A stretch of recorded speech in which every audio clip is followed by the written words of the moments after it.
I guess we'll see what it looks like. Looks okay on my screen, but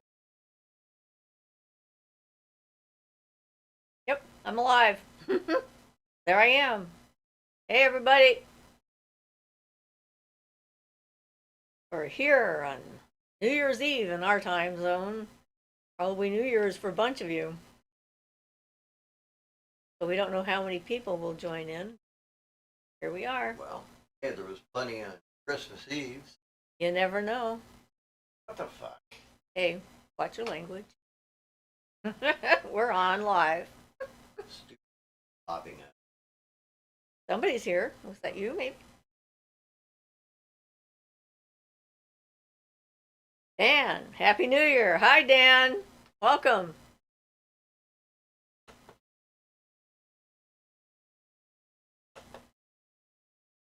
How are you doing this fine day?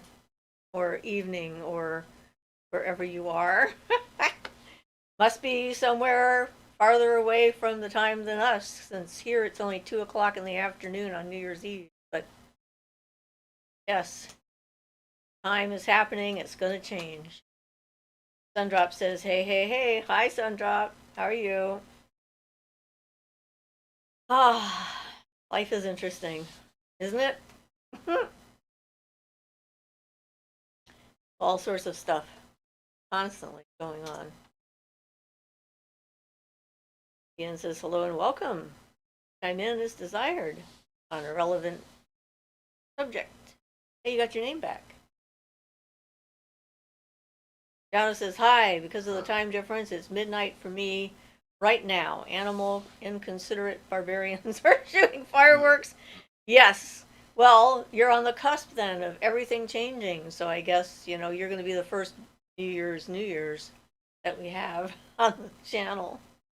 I was dreaming about fireworks last night. Well, thank you for watching us at midnight anyway. Yes. I normally don't stay up that late. Well, whenever he is on, that's what time it is. Yeah. So we really appreciate the joining in, even though it's so late. Yay. Oh, looks like my computer is showing. I thought I got rid of that. Oh well. It doesn't look the same as it does on my screen. But that's fine. You all know I have one, right? What a screen. No, a computer. Yeah. Aaron says hi. Hi, Aaron. Sundrup says, what are your plans tonight? To stay home. Do not go out. To hopefully survive the fireworks and not have a panic attack, because our neighbors are often quite loud. So we shall see what happens. Grumpy Owl says hi. Hi, Grumpy Owl. Yeah, we have no New Year's Eve plans. We haven't been to a New Year's Eve party ever, I don't think, since we got together. I mean, I sort of got away from that a long time. Yeah, well, by the time we got together, I was mostly through partying too. Yeah. I went through all that before I was of legal age. I got through all my drinking phase before I turned 21, so. Good to get rid of it. Oh, I just got tired of it. Had a big beard and I was going into bars as a teenager basically and not getting carded. So yeah, got tired of it. Gave it up. I had an interesting dream last night. I felt very pleased with myself when I woke up, so that was good. But I was thinking about how the inner image that we have of ourselves in the beginning is basically determined by those who are around us.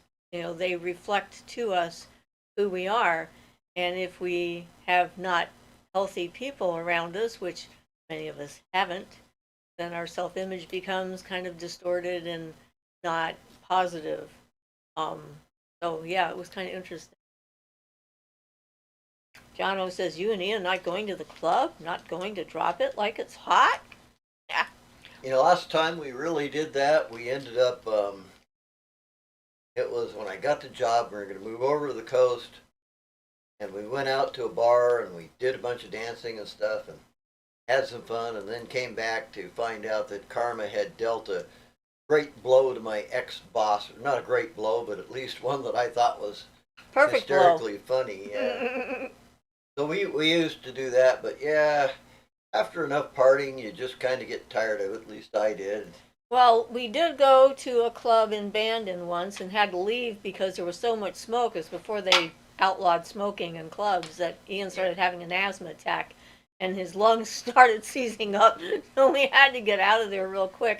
Of And course, that kind even of at put a kibosh on the whole yeah, notion. of course. Well, even at that, we were through, you know, partying and stuff. We mostly went to that one because it was a concert, and I love going to concerts. Except, you know, you got to be able to breathe. Yeah, being able to breathe Those is kind of a indoors and full requirement. smoke, yeah. But when our first date was at a club, dancing. And then, weirdly enough, in between dancing, we went to see the Terminator movie, and then we went back to dancing. It was a very odd, energetic shift. It was quite strange, but it worked anyway. So that was good. So I was happy. What do we want to talk about today? Dreams for the New Year's? Well, it depends, I guess, on how you choose to look at it. We don't do resolutions. I certainly don't. I've not done them ever, I think. I think maybe when I was younger I did New Year's resolutions, but I learned pretty quickly that they seem to be a trap. Well, it is. It's a way to set yourself up. For failure. You decide you're going to do something, and then your subconscious works to put things in your way. That's why Barton talks about everything now and in the present tense. Not a resolution is usually like, I want to quit. For example, say I want to quit smoking or something, or you want to, or you're going to. But yeah, always phrase that like, I do not. Like, I do not smoke. I do not drink. Whatever it is you want your resolution to be. Don't put it in the future. That's the problem with these resolutions. Is like sometimes I'm going to do this in the future. I'm not going to. And it's much better to think of it like you don't do that now. That's the way you are now. Just don't do that. Whatever your resolution, or you do that. Way. Whatever your resolution is, but don't put it in the future. It's going to happen sometime in the future. Put it now. It is that way now if you want it to be effective. I can see So, your yes. hand. No, you don't have to move. I just thought it was pretty funny because usually with Well, the screen way we have it, we don't see your hand. You use your hands to talk just like I do. It's sorry. okay. We want you to be able to be heard too. Move that down I'm sure I can. so it's out of the way. So Beth says hi, everyone. Hi, Beth. I wasn't ignoring you. Yeah. But yeah. But really, I agree. It's like you're either going to change your behavior or you're not going to change your behavior. So Yeah, making a resolution about it, it's like you either do it or you don't. Yeah. And if you're going to do it, you do it. It doesn't matter what day of the and year really, it is. that's the most effective way to do everything. You don't make, I'm going to do this, I'm going to do that in the future. It's like, just do it. Because that doing that removes the impact of your subconscious, as Barton talks about in his book. Short out the impact of your subconscious so it doesn't work to hinder you, and in fact, it works to help you. Right. If you announce it to your subconscious, it goes like, oh, really? Well, let's see about that. Set up obstacles and things. Yeah. I don't know. Yeah, and also if you have larvae or thought forms pestering you or things like that, also what do they call that word when you're procrastination? Right. Yep, either do it or don't do it. Sounds like Yoda. That's right. It's like Yoda. Do it or do it not. No try. Erin says, I've been sick since last Sunday, so I'm hoping next year will be better. Well, let's hope you're not going to be sick very soon. So, yes. Donna says, I've got a question while other people are thinking. There's something on the phone now when Luna and I are speaking, makes knocking sounds like a book or shoe dropping on a wood floor. Any thoughts? Yes. Well, I'd ask for one thing if it's coming through the phone or in your environment, from the environment you're And Luna was talking to Just, me about that. You know, that'd be my first question: is it coming through the phone or not? Right. Not that that probably doesn't answer. But I wonder. Sandcat says, Happy New Year, everyone from New Zealand. We the first. Yay! Congratulations. It could mean that you have something energetically that's sort of not discharging like it should, sort of out of control. I mean, generally speaking, when you get phenomenon when you're doing stuff, it's a sign that something's not grounding properly, or something's trying to get your attention. Yeah, if you're doing everything right, you won't have those things as a side effect from anything you're doing. So the people who think that after doing evocations and things, they have to watch out for the knocks and things, are doing it wrong, because they shouldn't if they're doing everything right. And it's like that kind of stuff is generally, I characterize it like an energy leakage, but it could not necessarily be energy leakage. You know, it could be a spirit beings or something else, but it's something going where it's not supposed to. I sometimes, Generally, sometimes I hear knocks in the middle of the night, but they're not physical knocks. They're like a psychic knock. And sometimes I have bells that give me warnings that, you know, I have an alert system apparently that works pretty well when there's something I need to pay attention to. But yeah, so it's going to be one of those things you'll have to figure out what it is, or how to stop it, because encouraging it's probably not necessarily a good idea. Depends on what it is. If you can figure out what it is first, that's always your best option. Yano says, we've tested the mundane. For her, it sounds like it's happening in my room. And for me, it sounds like it's in her space. Sometimes we hear the same knock, sometimes it's only one of us. Huh. Jacqueline says, hello, Siofra and Ian. Hi, Jacqueline. We haven't seen you on one of our shows in a while. Welcome. Ian just did a knock. Sorry. That was a book dropping. That's right. He dropped a heavy book. Just felt like it. There we go. Yeah, he did it again. Doesn't sound like that, I guess, is the question. Probably not. Not many books are that thick. Yeah, that's one of the equinoxes. That's a pretty How thick many? book. Let's see. Looks Pages, like well over pages. 1,000 pages. Nope. It's not? Very thick paper though. Oh, thick paper. And it's also small printing. It looks like it's only 243 pages. That That's a doesn't make lot of- sense. No, that's a section. Yeah, there's no way that's only 243 pages. Oh yeah, that is just a section. 'cause Right. it is- It's like each like, section right is in the middle numbered. it says page 46. Yep. Each section apparently is numbered separately. Okay. Jacqueline This thing says is like, I don't know, it's not quite 6 inches thick, but maybe 5. at least 3.5. Sorry. Got distracted. I'm easily distracted some days. Jacqueline says, good to see you. Hope all is well. Yes, things are pretty well at the moment. Sandcat Kedson, you please talk about binding spells to remove a horrible neighbor. I did a freezer spell and it worked for a while, but it's not working at the moment. You might have to do it again, but sometimes it's beyond our ability to make people move. In an ethically proper fashion. It's gonna knock stuff over now. Okay, get the book 5,000 Spells by Ilkes, I think. I don't know who does that. So I don't think ask it's me. Ilkes, Ilkes, Judith Ilkes. She's the one who put that book together. And there's a whole section on trying to get rid of bad neighbors. Yeah, there's a lot of hoodoo kind of stuff involved in that. So look through them and see what works or what you think you might want to try. We've done like protective barriers and boundary spells and so forth, and the neighbor in question built a fence right after we did that and then moved. So it worked to get rid of him, even though that wasn't our purpose, because I had some of my own ethical questions about if it was a good idea to consciously send a crazy person to someone else to deal with. It was like, I don't know. You have to think that through By the way, it's also available for free apparently now online. on for a PDF. Yeah, you can get a PDF for it. Cool.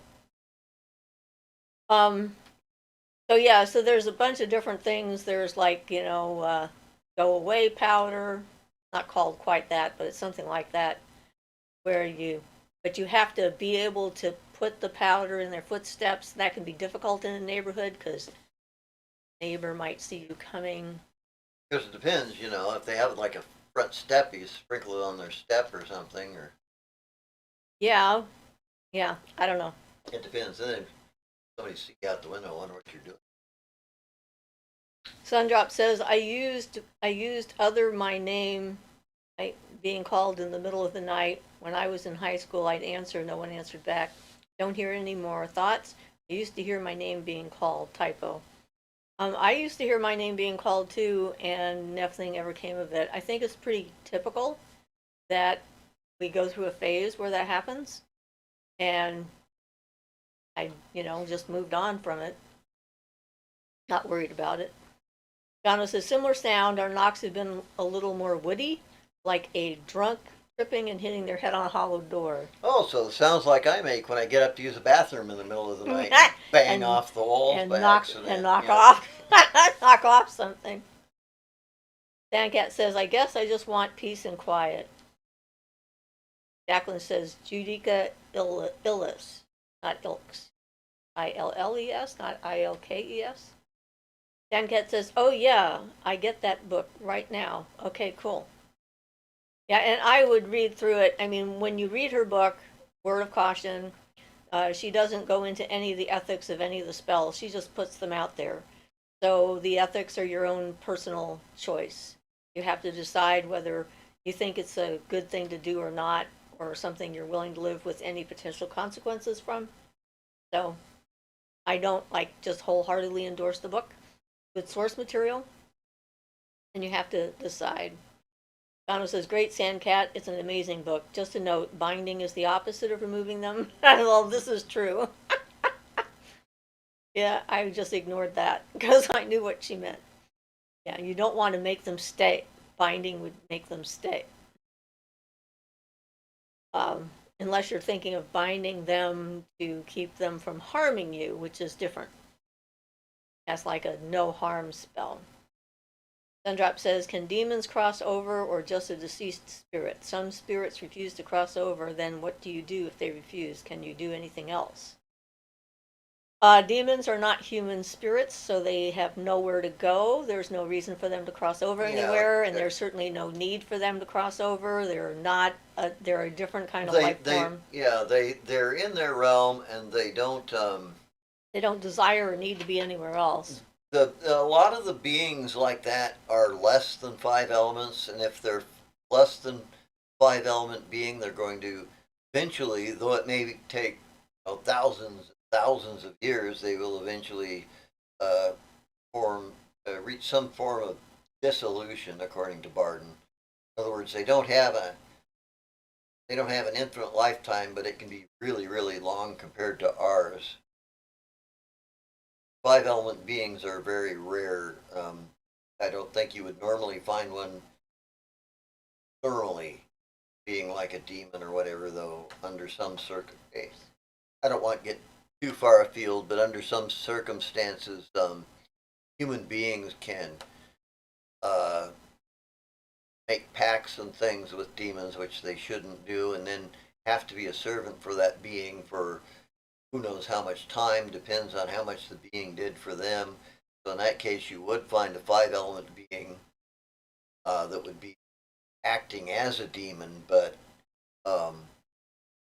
eventually, when it paid back the energy that was used, contract was for, then that human being gradually comes back to and begins to become a human being again normally. Theoretically, yeah. Yeah, there's one caveat with that too, because in some cases, their debt is so huge and their existence in that realm is so long that when the time comes up, they have basically become what they're Yeah, acting yeah. as. From what Barden says, it's rare, but it can happen if they ignore the promptings of conscious and stuff or whatever at that point where they can be free. Yeah, they can get stuck in a realm, but I understand it's very, very rare.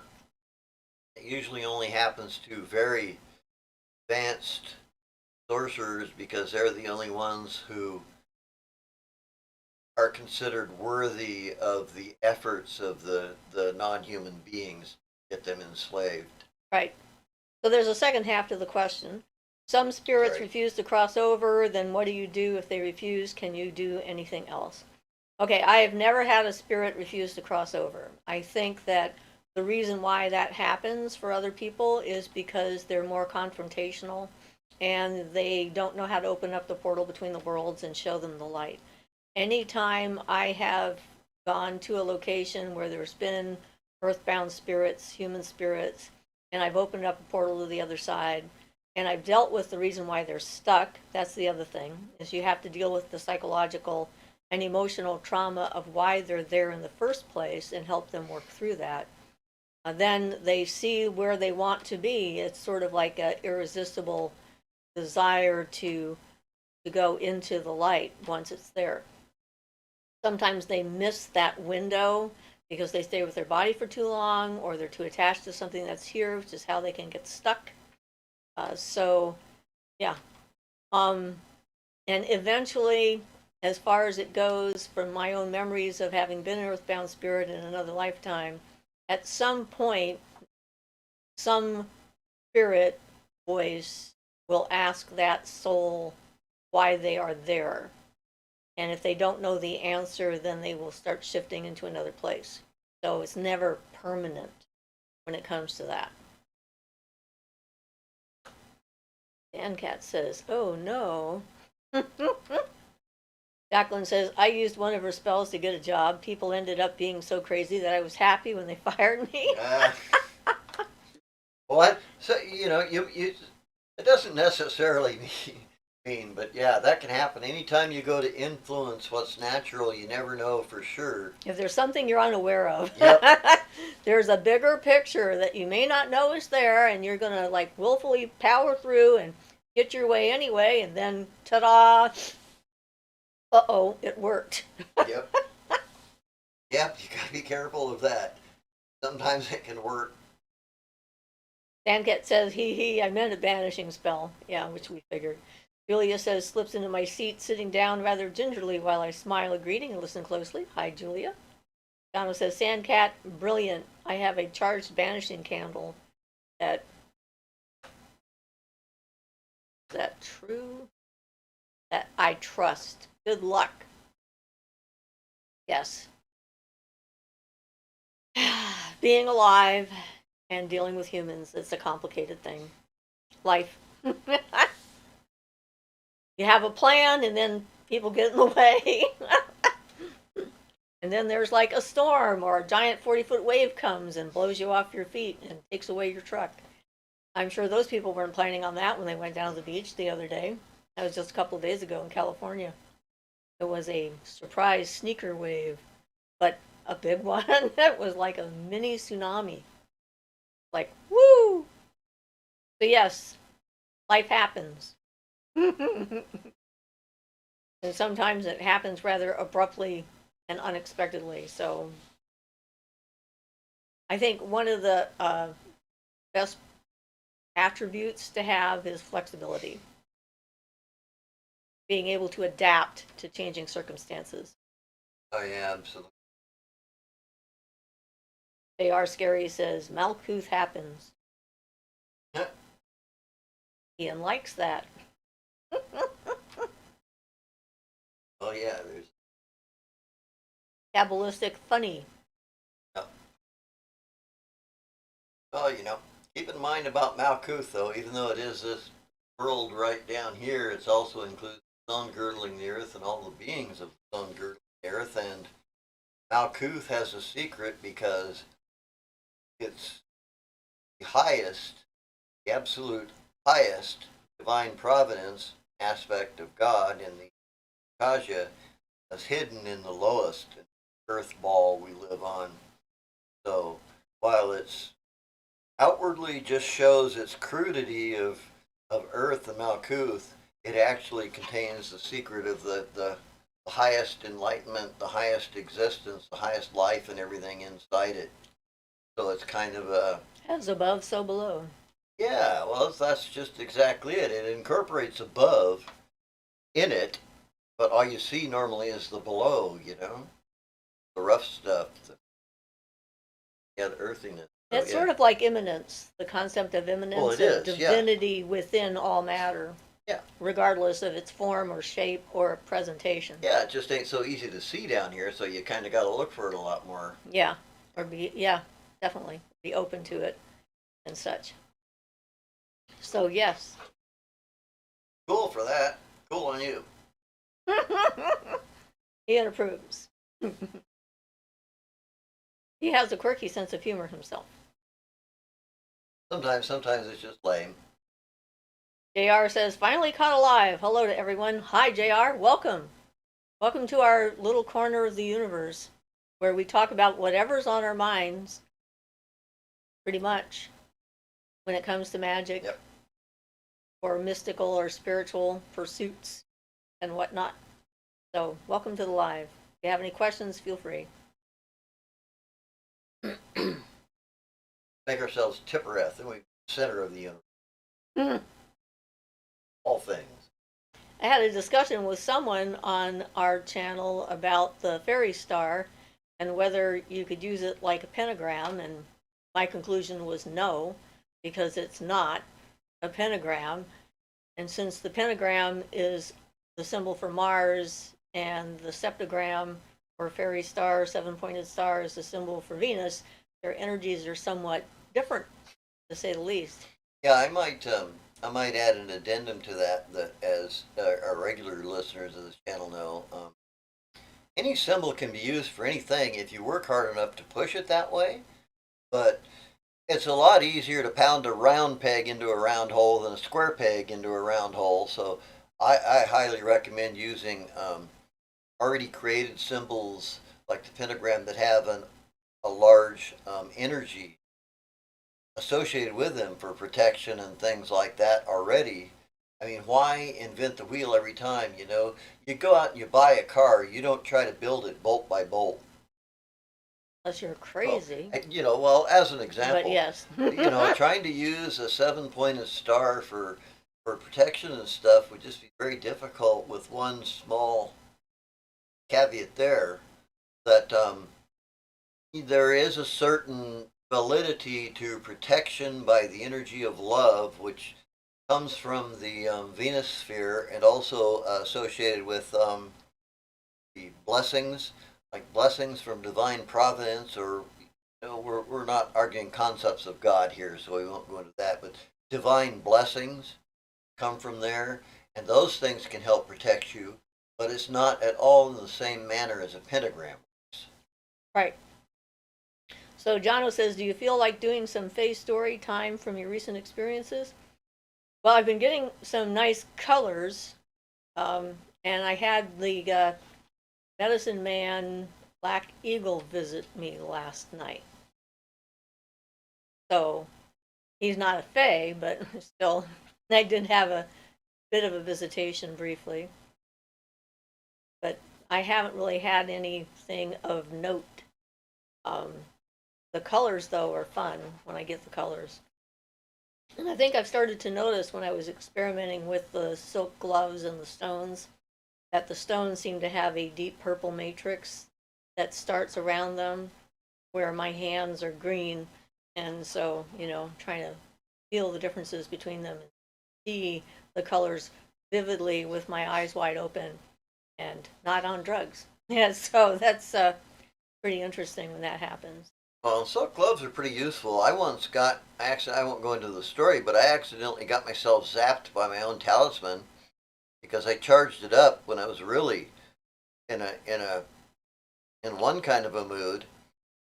It was I'm trying to remember if it was solar or lunar, but at any rate, I think it was a lunar. I really charged it up. powerfully when I was in that kind of a mood and in that kind of environment and everything. And then I grabbed a hold of it when I was totally out of harmony with it, and I got zapped by it just as an energy back. So it'd be good for things like that. If you can get things charged up to such a point where it's not wise to touch them unless you're in harmony with it. If I wanted to do that more, I should have filled myself with that energy first and then manipulated it or whatever. So yeah, those things can come back on you if you're not careful sometimes. Once you get to the point where your concentration and focus is good enough, really start putting energy into things. Well, last night I slept with my Jupiter wand, which I think is why I had the dream I had about personality and stuff like that, because it seems to fit the energy of that. So that was kind of interesting. So Jono says, "What medicine man?" Sorry, I've been a truant student for a while. I met him at the medicine wheel in southern Saskatchewan, and it's an ancient medicine wheel and a power spot, um, pretty good sized power spot. Yeah, it's not something that we've really been talking about on the channel, though. Well, I have occasionally. A couple of times, yeah, Yeah, but not really. I've Yeah. mentioned it, and he is the one who showed up in my room one night with his horse, which was a surprise. When I suddenly saw this rather large eye next to my bed, and I wondered, what is that? And then I kind of backed up a little bit and realized that it was horse, and he was sitting on his horse. But I met him when I was there, so that was probably in the late 70s when I went to that spot, because I met David when I was 28. So I met him in 1978 and on my Saturn return. And he is the one who found that power spot medicine wheel. And it's like not like Stonehenge. It's not. Um, there was a crew there that was trying to prove that it was one of those kinds of wheels, a solar wheel that was marking certain things, but it was more an energetic combination where it was connecting other power spots around the planet, at least on one of them. That's the spot I met him at. I sat in front of one of the spokes. It had long spokes and short spokes and a center cairn of stones. You were supposed to bring a stone with you when you went and lay the stone on there.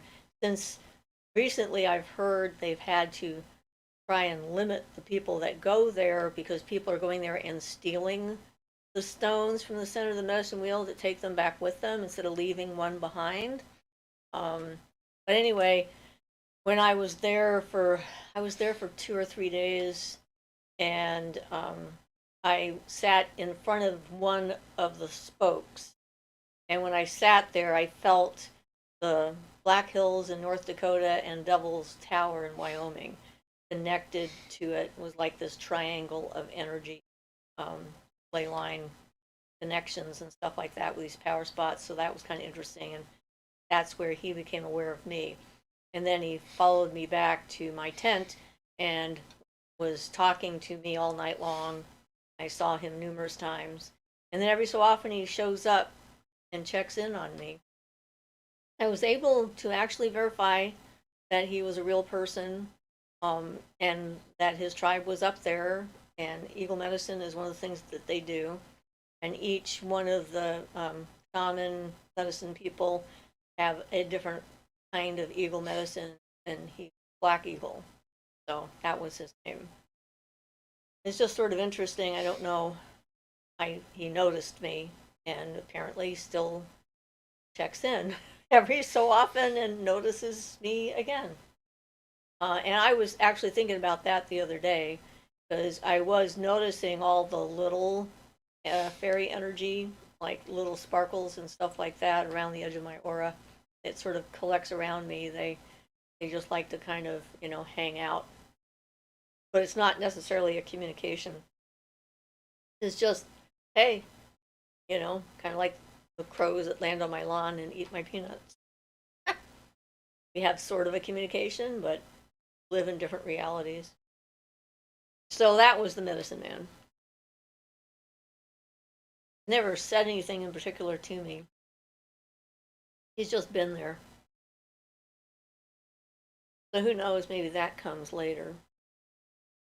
But I like the fact that I can see him and can tell when he's around, and that seems positive.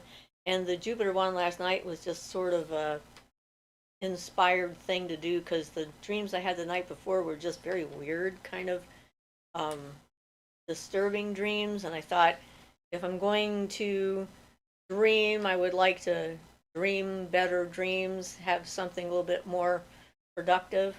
And so the Jupiter one wanted to avail me of its energy. And so I started getting into the Jupiter sphere before I went to sleep. That was just fascinating about the medicine man. Yeah, I have a lot of different fascinating experiences throughout my life. I was thinking about that the other day too. It's like if I put them all back to back like we are for the channel, there's a lot. And in general, I don't feel like there are because it's just like this is my life, my average day. It's like I may or may not run into something that wants help or needs assistance or whatever. Um, I was really happy about doing that little minor kind of solstice celebration on Thursday, the week before Christmas. That made me feel like I was getting a little bit more in sync with the energy where I am. And I've been feeling a little out of sorts, just trying to figure out all the stuff that we deal with on a regular day. But it felt good just to sing some songs and laugh and so forth and be with family. So it was pretty awesome. My mom just turned 94 a couple days ago, which means that I am going to turn 74 in a couple weeks. My birthday's in January 17th. So yeah, kind of interesting. Still kicking around. I had a good conversation with her, although she doesn't like talking on the phone for very long. And her phone wasn't working right, according to her, because she didn't even notice that I called, and she didn't know how to get her voicemail. She just see that I called and listen to the voicemail when I said I could call her back in a half an hour. So it was rather entertaining.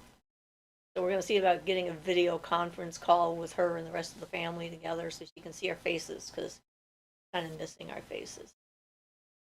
So new technology is marvelous for that. Like, yay. How great is that, right? That allows us to do this, to be able to, have a conversation with you guys in real time. It's pretty awesome. Yes, it is. Julia says, I know that we spoke about enlivening statues of gods, goddesses, and other beings that you're working with, which was brilliant, by the way. Any thoughts about making offerings? Well, I just did a short video on, not on the specific offerings, but on the concept of worship versus working with a deity. And it's just really going to depend upon the deity you're working with. I mean, it's very specific to each energy.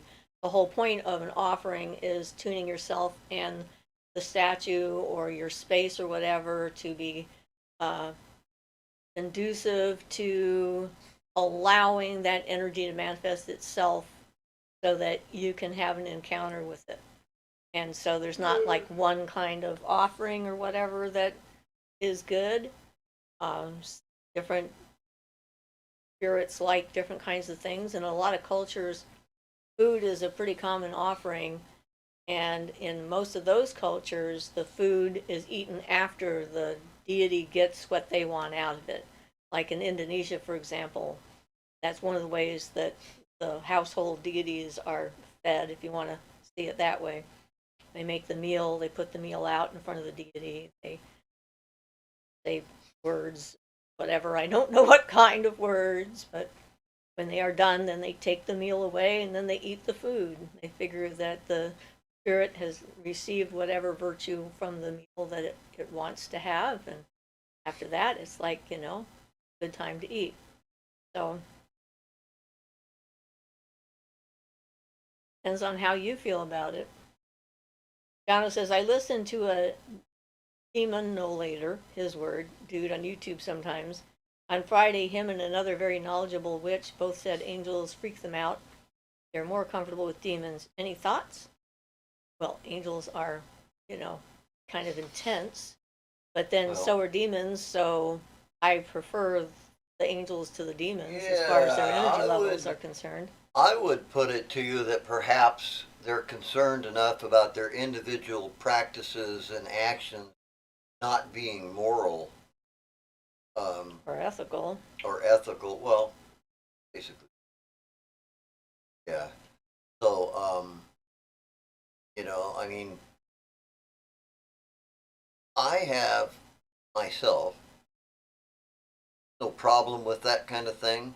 It's not that I think I'm perfectly ethical, but I'm ethical for my perspective and point of view and degree of enlightenment. In that, I mean,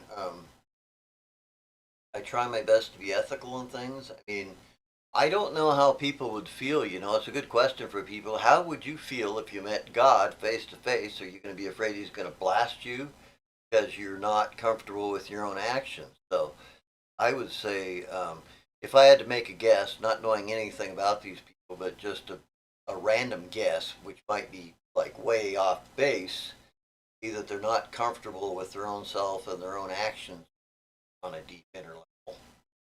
I know that when I did channeling, and Moida would come in, people felt uncomfortable with her looking at them, mainly because they felt they couldn't hide anything from her.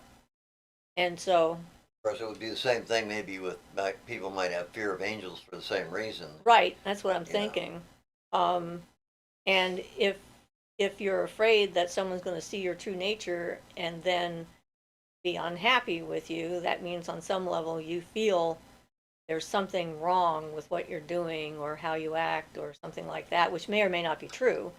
That could be part of that whole self-image kind of a thing that I dreamt about. Well, Astra yeah. says, hello everyone. Hi, Astra. Julia says, love the insights and the cultural information where offerings are normal. Western culture is often not at all geared to the concept and how it works to build a relationship, aid manifesting. Well, I mean, in Catholicism, certainly offerings are a pretty big deal, and they're pretty often.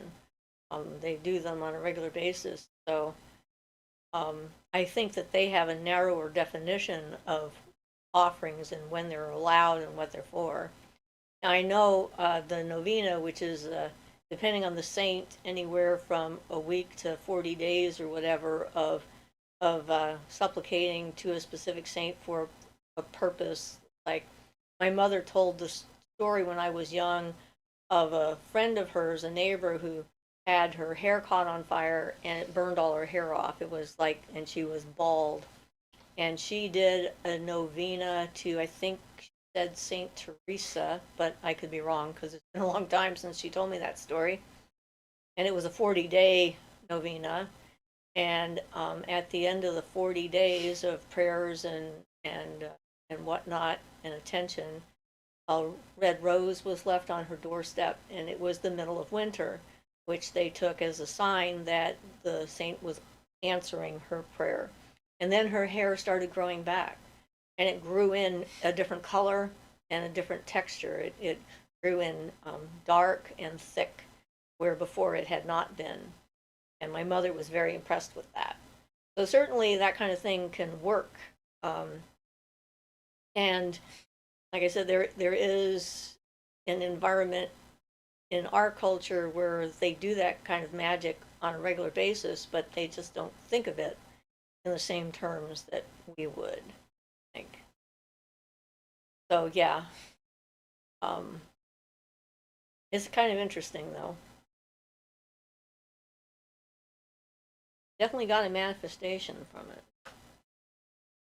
So whether they're actual literal people that were once alive and became saints, or they're spirit beings that have taken on the mantle of the specific stories and energy and stuff like that that are told about them, whole different subject, but maybe the same result.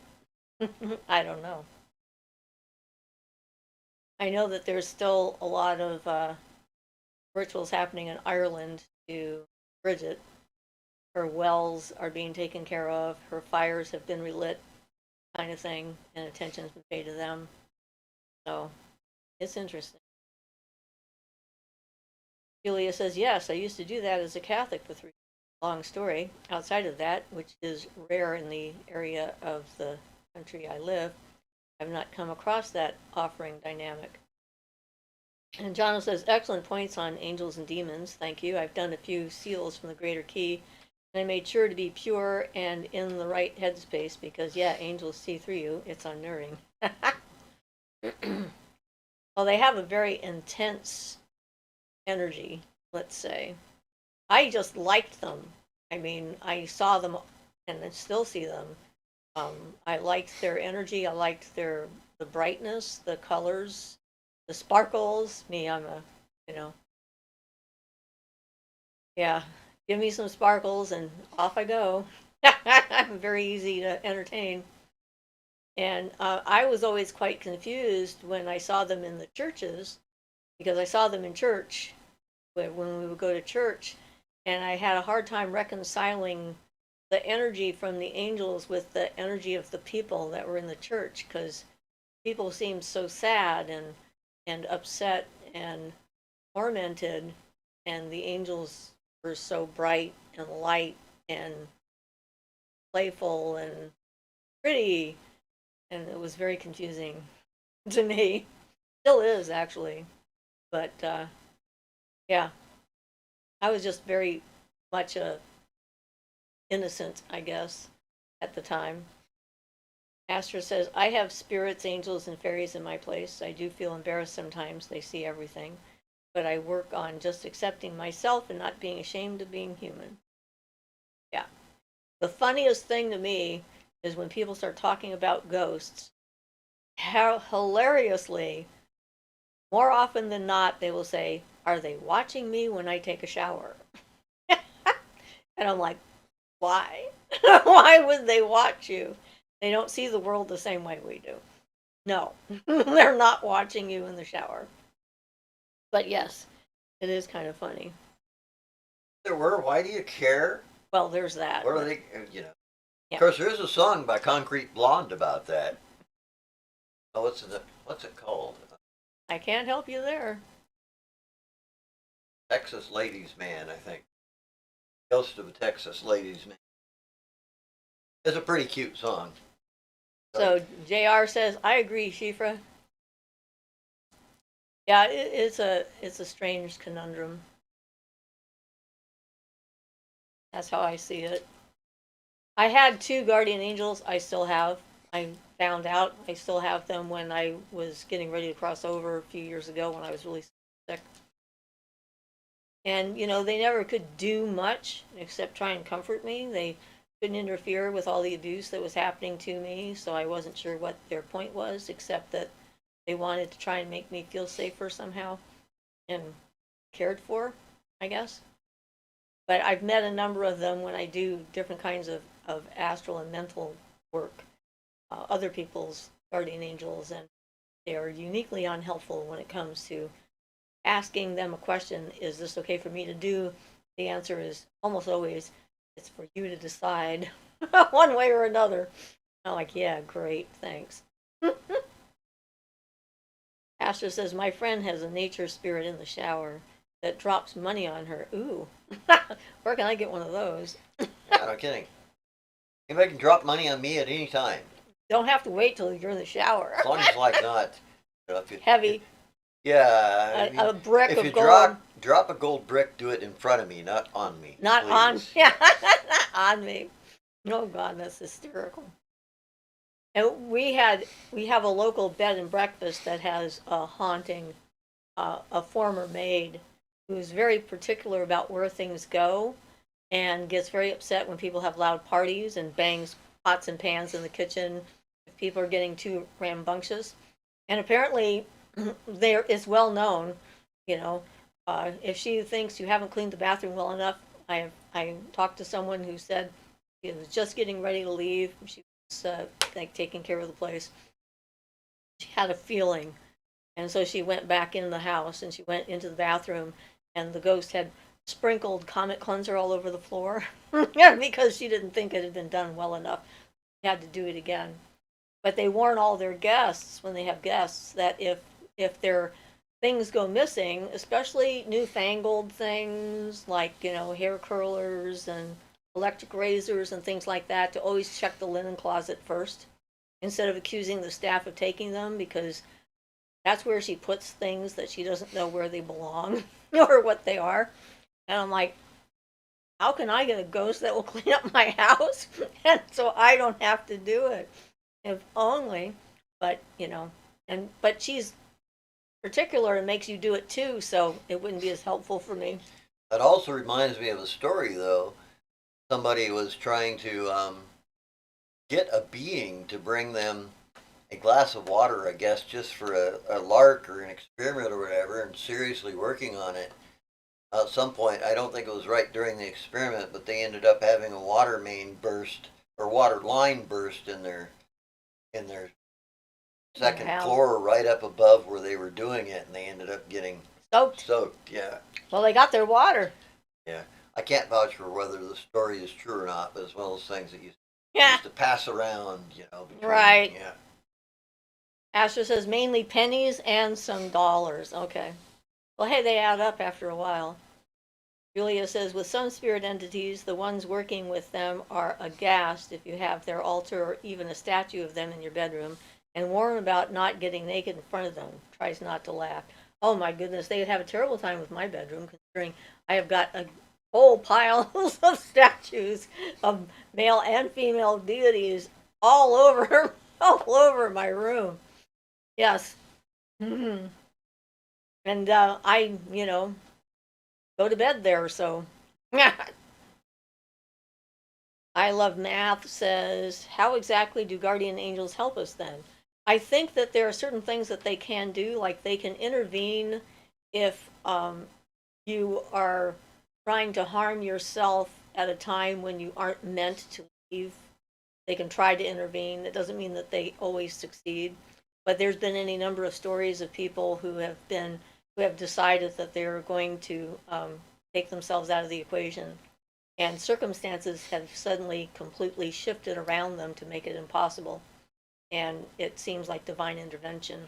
And I had a couple of instances that happened to me that I can't explain, like when I stepped in front of a speeding car without looking, and time shifted for me, and I had enough time suddenly to walk in front of the speeding car, looking at the driver with a very strange look on his face of shock and dismay, and the car sort of stopped without stopping, and when I stepped away from in front of it, it went by going the same speed that it had been.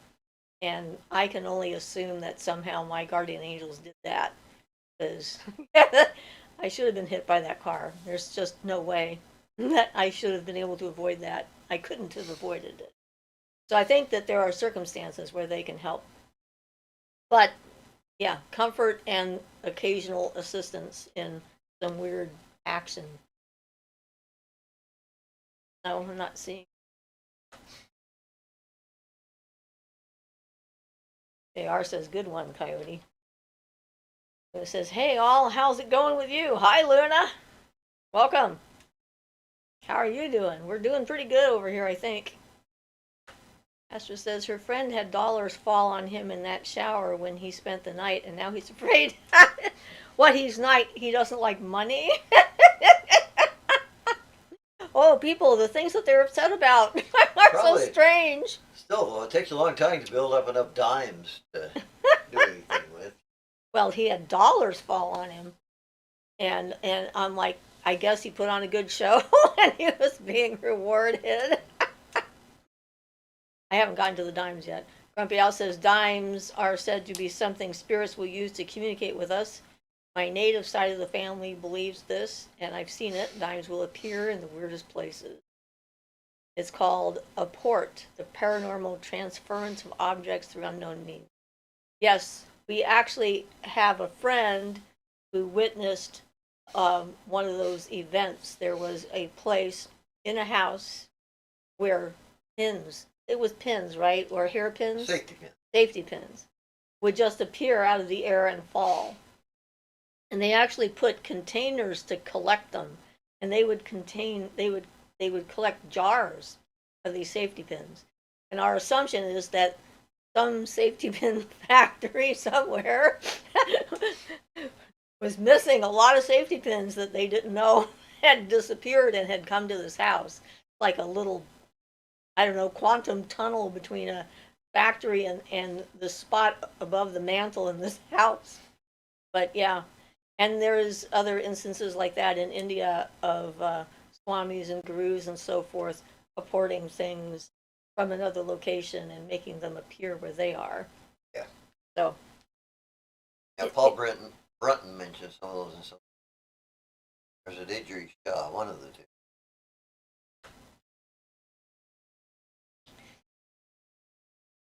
Beth says, I got the original recipe for red sangria for the holidays. I had quite a bit prepared for the fairies and nature spirits in my yard where they like to hang out. They absolutely loved it. Cool. Jono says, Ian, how far did you get with Barden's guardian angel thing? Well, I'm gonna go with Barden's recommendation, his book, and not talk about my own progress in those aspects, but guardian angel, as Barden talks about him, is a spirit of the zone girdling the earth. So he's talking about a specific type of guardian angel, and a person may have other guardians, spirit guardians, and animal spirits and things like that. He's talking about a specific one that is with you from childhood, especially childhood before puberty, and takes care of you, and people generally forget about them afterward. And so he's talking about a specific type of guardian angel that will then, when you reach contact with them, become your true guru, teach you specific things about your own development and stuff, and protect you. So they're a specific and particular being. But as far as my own aspects along those lines, I'm going to stay with Barton's thing, and he says somebody who's serious about it never speaks of their progress and success unless it's help somebody who's almost on the right path and just about ready to hear those things. Otherwise, and you'll find this in Indian teachings and things too. And what the Indians say, they put it the way they say: the guru will get mad and you'll stop progressing. But they don't mean that your physical guru will get mad at you, though he would if you were like babbling about all the secrets he told you. But that somehow, if you talk about that stuff, guru, which in this case I'm going to substitute for Akaja, can stop you in progress. So I've come to believe that's accurate. So I'm not going to mention my own individual aspects with that. So I apologize, but I hope that's helpful for some of the other things on our channel. So Grumpy Owl says that's like the guy off of X-Men where time slowed down for him, but to everyone else he was a blur. Forgot his name on there. You remember his name? He was the guy that did the speed thing, was running around. It was my favorite scene in that particular X-Men movie, where he was so fast and everybody else was so slow he could like move things around. And we'll have to think about it. Yeah, I'm sorry, it's not. I mean, I know the X-Men pretty well, but it's just not kicking in there. I liked the song that they did with that scene. It was just a great scene. One of my favorite, but I can't think of his name either. Of course, they've done that in the Flash like stuff that. a lot. Well, yeah, but the Flash is DC, not Well, yeah. X-Men. So Julia says, I'd go and be the cleanest guest someone ever had if a spirit in that house was showering me with money while I took a shower. Yeah, no kidding. We'd be running the hot water out every time, too. Yeah. So Luna says hi to Jono. And Luna says, Epworth's things that vanish and reappear elsewhere. Jono says, awesome, no worries, thanks, Ian. I Love Math says, I had a dream today in which I was riding somebody in the air. He was showing me a city, and I remember flying over water. It happened after a Merkaba meditation. I'm not sure if this was an AP. Later, I had a dream in which a guy appeared in my bedroom right in front of me while I was asleep. He was asking me to travel with him, but I told him that I am scared of him and don't trust him. So, yeah, interesting though. It is Kabbalistic aspect. Okay. And then AP in this case is angel person? Asher says, are angels the same as divas? I don't think so. Well, I would say no, but there we're kind of actually getting into a Splitting hairs? Or? well, we're getting into a grammar deal. I mean, I usually consider when people use the word angels, if I'm going to come right down to it, I usually consider the word angels to be associated with Christianity. And the devas and asuras, the devas are definitely positive, light-oriented beings. Are more probably closer to gods actually than angels, but they're basically a similar aspect. But I would put forth that just the cultural differences that I wouldn't expect a deva or a diva to be under the same restrictions you might expect an angel to because of the difference in the culture. So I would say it could be, there could be a being both to individuals. So it's kind of a human conception or judgment there in a way, maybe. I don't know if that makes any sense, but and just for the record, they're both positive beings. So, right? Yeah. I don't consider angels Christian at all. I consider that the angels were co-opted by Christianity. Yeah. Well, that's I'm using it more according to just the common nomenclature nowadays.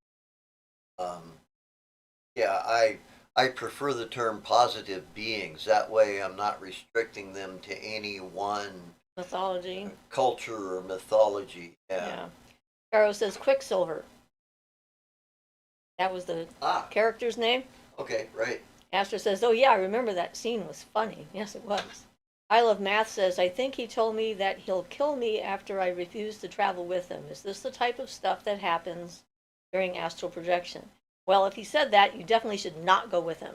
And I would put up a ward and make it so he's not allowed to come anywhere near you ever again. Yeah, period. you can, you get to choose that stuff mostly.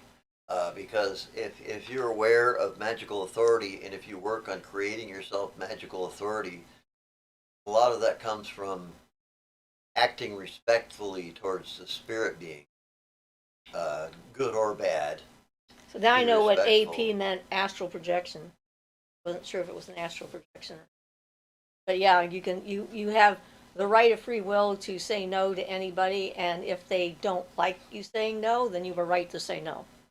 Pretty much, guaranteed. And I also feel like this has never happened, but if anything were to, a spirit being on their own were to like attack me, I would have no problem hitting back with full force. And I also consider that I may not do that if I feel like I'm attacked by somebody, like a human person is throwing something at me magically or something. I may not choose to react that way, but I feel in that case that I would be justified. That would be a part of their karma, at least giving them back at least full force what they gave to me. Yes, directly. Yeah. So, Grumpy Al has a funny looking face. Downer retracted a message. I Love Math says, I also clearly felt someone poking me to wake me up. How can someone in the astral wake me up in the 3D? I think that they can do that through a dream sequence. I mean, I have felt stuff in my body during dreams, and you may translate whatever it is that they're doing as a physical sensation, or it could have been your body trying to wake you up because it felt like you were in danger, and it was trying to make sure that you were awake and knew what was going on. Sundrop says, do you believe in mermaids? Not in the literal sense. No, I do not. But I do believe in the Undines. spirits, the undines, which look like mermaids. Yeah, but they are spirit beings. They're not physical. Right. Astor says, yeah, that makes sense. I left Christianity. It traumatized me. So I'm looking for other terms to describe the beings. I like the term light beings or celestials.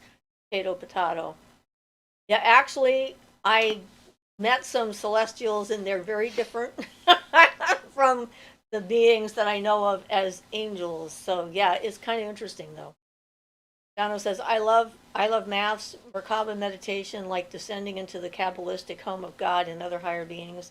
If so, that's cool. I didn't know that's a thing. Yeah, there's a whole bunch of stuff around that. There's the 50 gates of wisdom and all kinds of stuff associated. Yeah, the deeper Kabbalistic stuff. Mostly I'm following Barden's method, and I'm not doing so much research into the Kabbalistic stuff so much. I used to be pretty hot on it.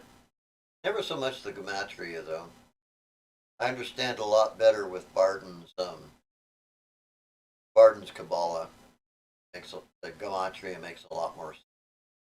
Rainbow says, hi, can you talk on tobacco and the powers it has? Well, it depends on your culture. Tobacco by itself is not necessarily have a power. It is in relationship to a cultural and expectation from spirit beings. One of the things that we found, we used tobacco when we were going into Native American sites An offering. as an offering, which made sense to the spirits. But when we were at a different location at the cabin, we were continuing to use the tobacco, and the spirit says, but this has no meaning for you personally. You don't use it, you don't have any associations with it. So then we switched to using the sage that I grow in my own garden.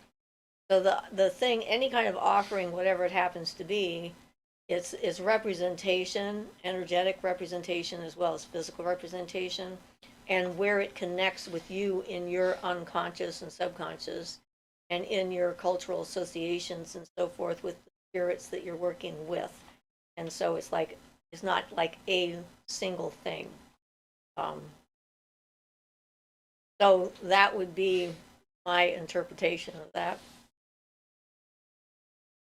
Jono says, but wait, Grumpy Al says it's odd, love math.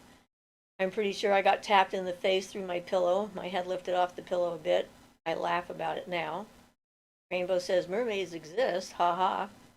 Donald says mermaids are basically undines, right? Yeah, that's my interpretation. That's my take, yeah. But there's a whole group of people now on the internet who think that they actually are physically real. So, just wanted to clarify. Rainbow says, that's an interesting anecdote. Such a great point. You're welcome. We try to give things in context. It's like there's no one answer to any question or no one way to do anything. There's there's a lot of different right ways to do a lot of things, which is dependent upon your experience, your level of awareness, where you live, how you've been raised, the environment that you're in, your personal mythologies and expectations and cultural associations that you might have and so forth with the group of spirits and beings and so forth that exist around that. And so yeah, there are some similarities through it, like threads that are clear to me. It's like it's the same idea, but they're different expressions of the same idea and different externalizations of it. Sundrop says the mermaids lure men to the water with their singing voices, then drown them. No, that's a myth. not necessarily reality, and that could be men's fear of women and their power. Who knows for sure exactly how that one got started, considering. I mean, there's a lot of those kind of stories that are out there, so I don't worry about it. Those would be the sirens of the mermaid world. Then you have the little mermaid who wants to be human and have legs, right? Yeah.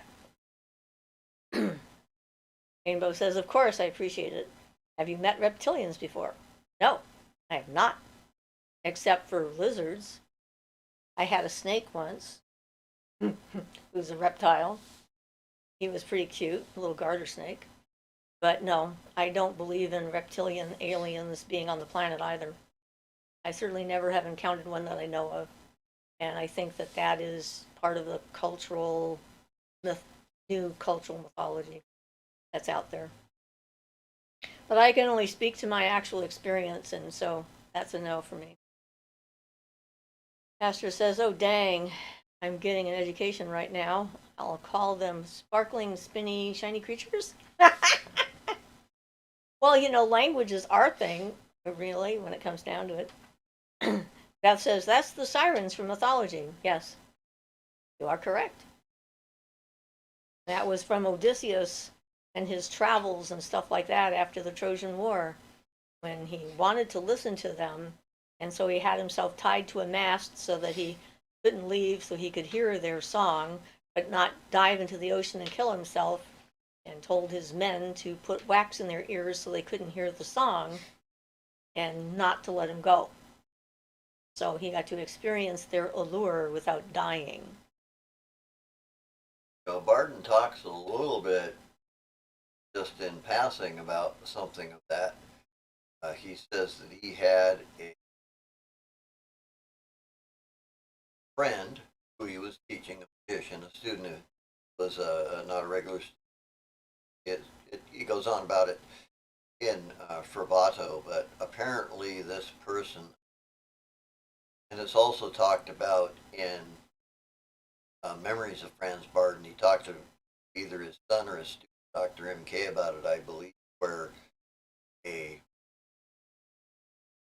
was able to do the full evocation, evoked a mermaid and made basically a pact with the mermaid, and then this which is basically an undine, took over the body of a dead person, a person who had just died, like jumped in at that point, revived the body and stuff, and then so basically was this person's love companion for the rest of his life. At which point, afterwards, then he has to serve the undine for an amount of whatever an equal amount of energy trade is. So he mentions that type of thing, but that takes some very specific circumstances. Again, like I say, somebody who's powerful enough to actually do a real evocation of visible appearance. And so somebody has to be pretty powerful enough before the being there, before they can do them enough good service after the person's death, before they'll do something like that. So there could be some at the bottom of that, some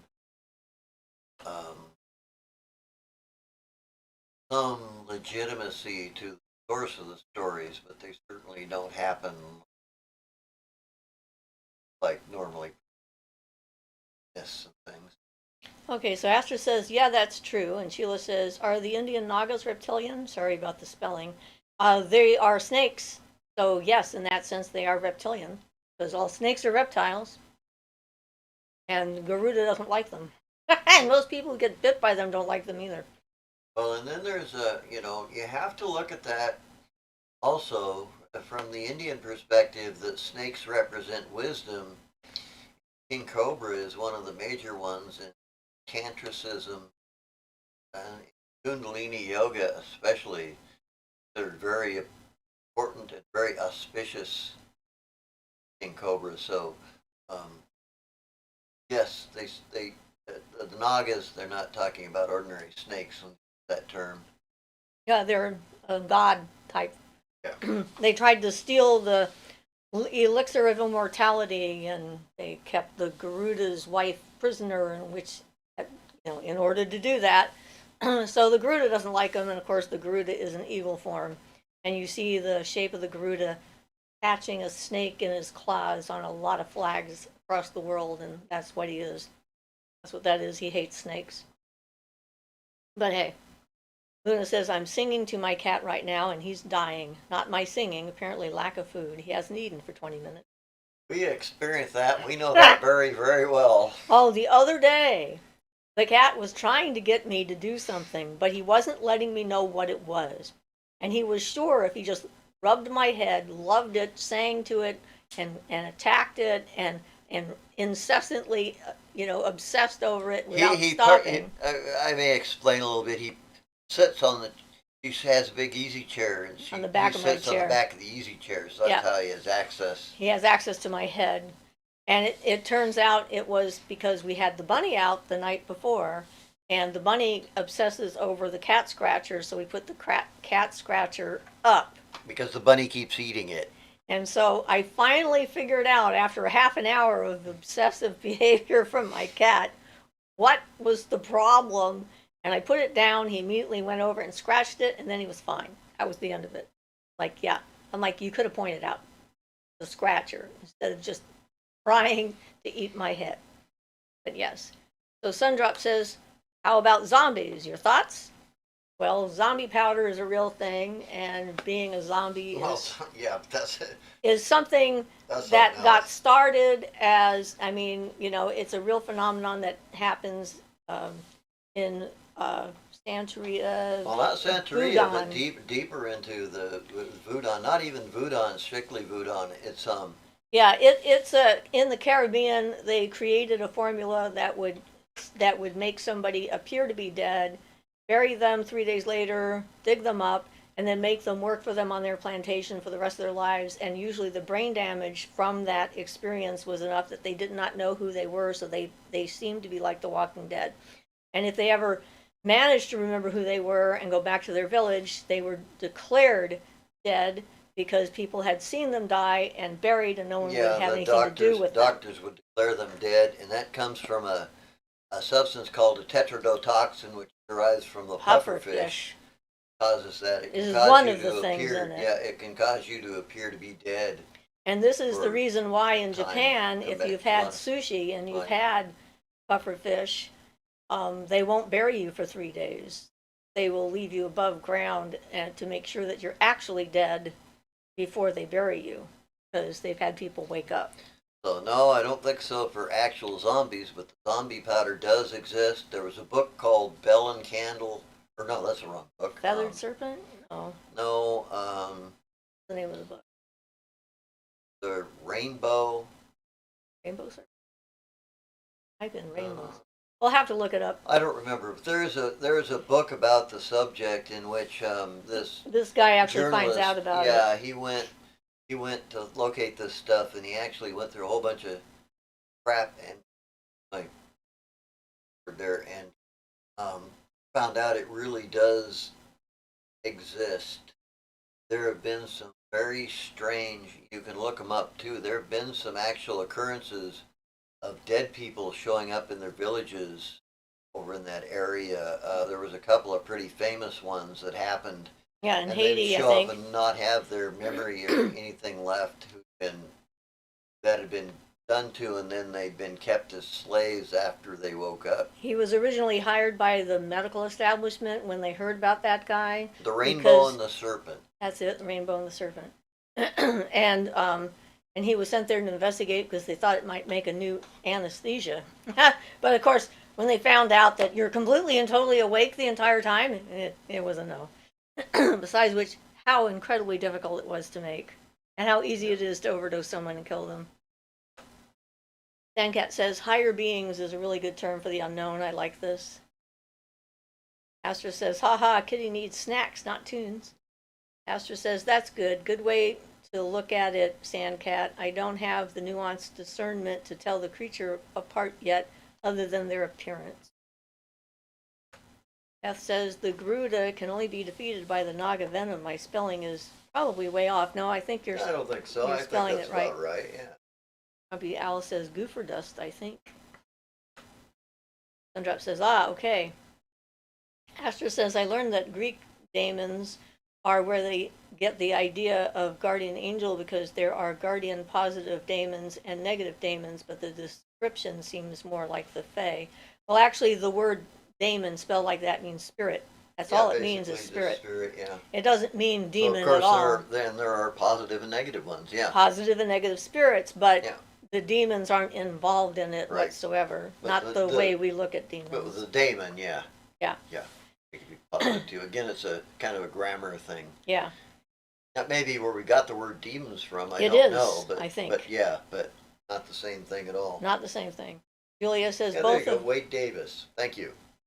Both of my cats let you know when they have not eaten and always try to get fed an hour early, checking on you every few minutes, crying, of course, until you feed them.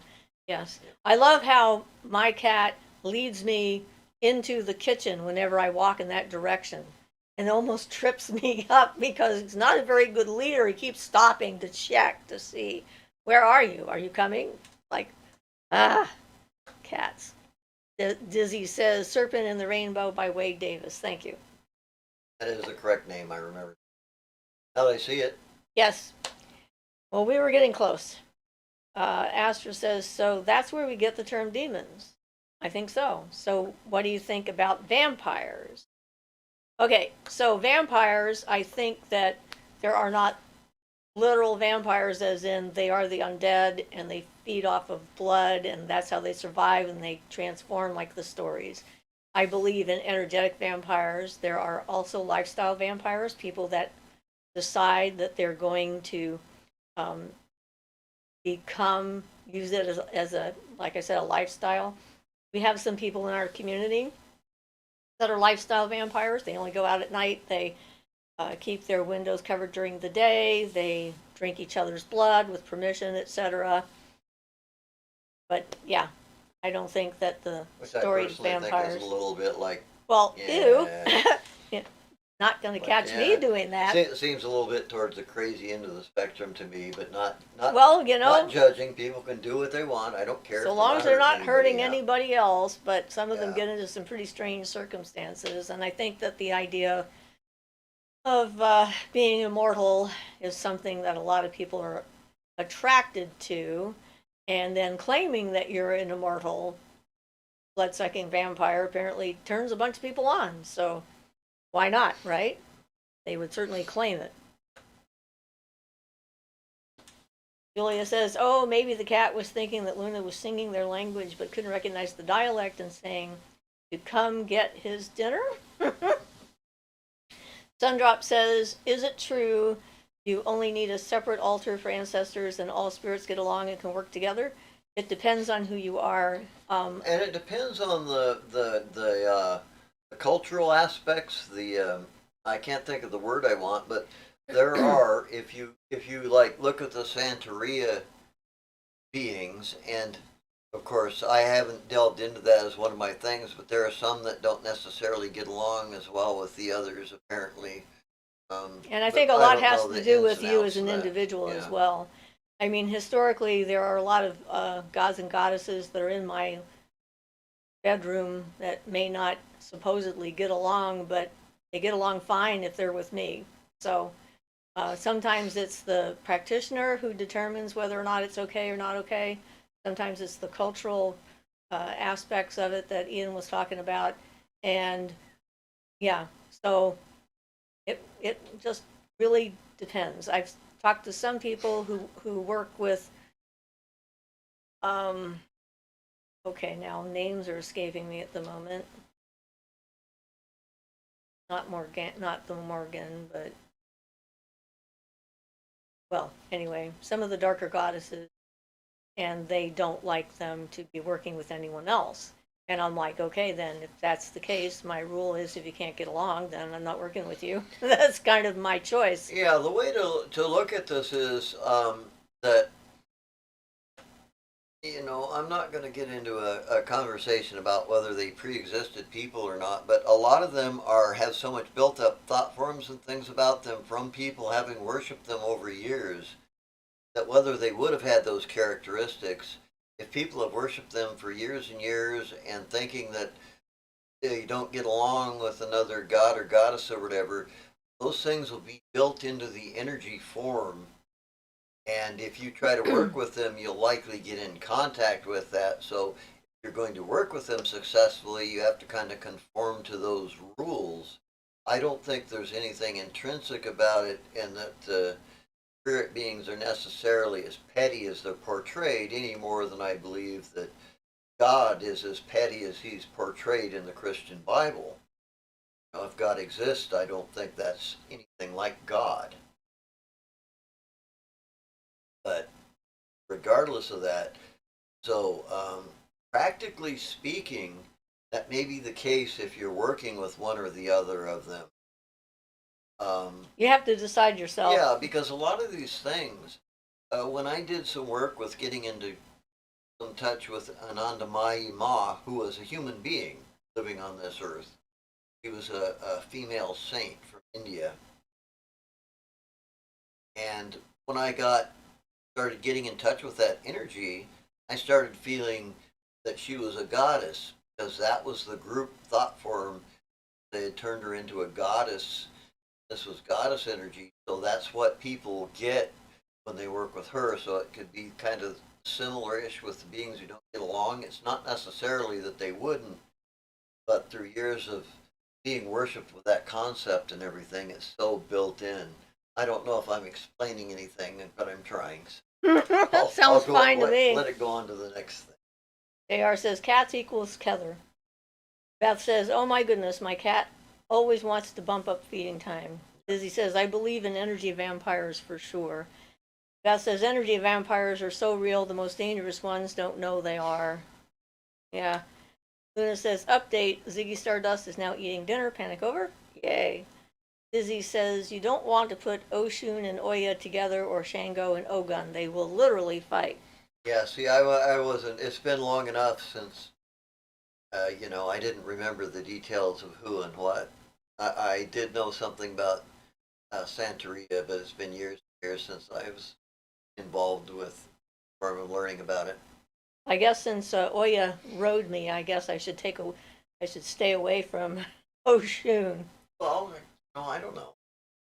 We're not inclined to those particular spirit beings anyway, so I'd say don't No, worry but about she it. liked me and she took me, and that was Well, weird. okay.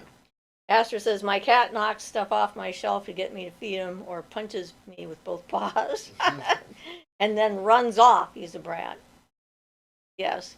Cat says, the emotional vampires, yes. Blood-sucking vampires, no, until I'm proven otherwise. Yeah, unless, of course, they're the kind we were talking about, which are voluntarily sharing one another's blood as a lifestyle. Astor says, no meows. Kitty chooses violence. Yeah, our cat has a tendency of trying to get me to feed him. He's up on top of my chair and he keeps walking down. He walks down across my lap, back up, down, back across my lap, back up, waiting for me to head towards the kitchen. Then jumps in and leads us to the kitchen. Makes us walk slow to keep from running over. Okay, we're coming on. We only have a couple of minutes left. Okay, sorry. Yeah. So Julia says, first, yay, and loves the cat's name. Secondly, I've tried that whole no other gods, goddesses, spirits around or worship with couple entities. No, thank you. Just like you got to put up with me. I'm with you. Cat says, my kitty was hit by a car on Saturday and needs his front leg amputated. So lucky, no broken bones, and is in good shape otherwise. I'm staying positive. This cat's function very well with 3 legs. Yes, Yeah, we actually know some someone who has 3 legs. I'm sorry. We know a cat that has that. Grumpy Owl says, happy 4.54 billion plus or minus 50 million roughly years, New Year's. Everyone, take care and have a great day. I like that. Yes, thank you very much. Julia says, oh no, Sandcat, I'm so sorry to hear that. Yes, we're so sorry. Beth says, crying, lots of crying. We are definitely in tears. Poor kitties. Well, blessed be everyone.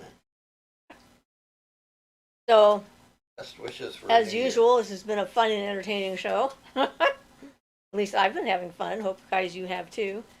Dizzy says one of my favorite authors, John Michael Greer, wrote about vampires in ancient Egypt in his book Monsters. The ones who were fed offerings then abandoned. They were starving earthbound spirits. Okay, always interesting concepts. It says Happy New Year to all of you and blessings for 2024. Thank you. It says Happy New Year, everyone. Love ya. Hugs and blessings. Those that want them. All right, guys. So I guess it's time for us to go on, and I do have a short video that's going to be up in the next couple of days talking about some of this kind of thing. JR says nothing but love for all. Keep on trucking. You know, I always look for emojis. Can't find the one time to actually use. Dizzy says Happy New Year. Exploding fireworks. Let's hope we don't have too many of those around our house tonight. I was just digging through here for a party hat or something, but of course I can't find anything. Clocks, cars, and police Beth cars. says Blessed be Happy New Moon Year. phases. And blessed be everyone. Best wishes for the new year. Ian says. Sandcat says, thank you, Julia. He's going to be okay. Not a great start to the year, but at least he's alive. All right. So blessed be everybody, and keep your questions coming. And hopefully we'll see you all next week, and we'll have more fun. I'll go with some pirate flags there. All right. Instead of Pirate flags. Instead of a party hat. We I know got it's on there somewhere. it's in there somewhere. Yep. All right. Bye bye, everybody. Bye-bye. Blessed.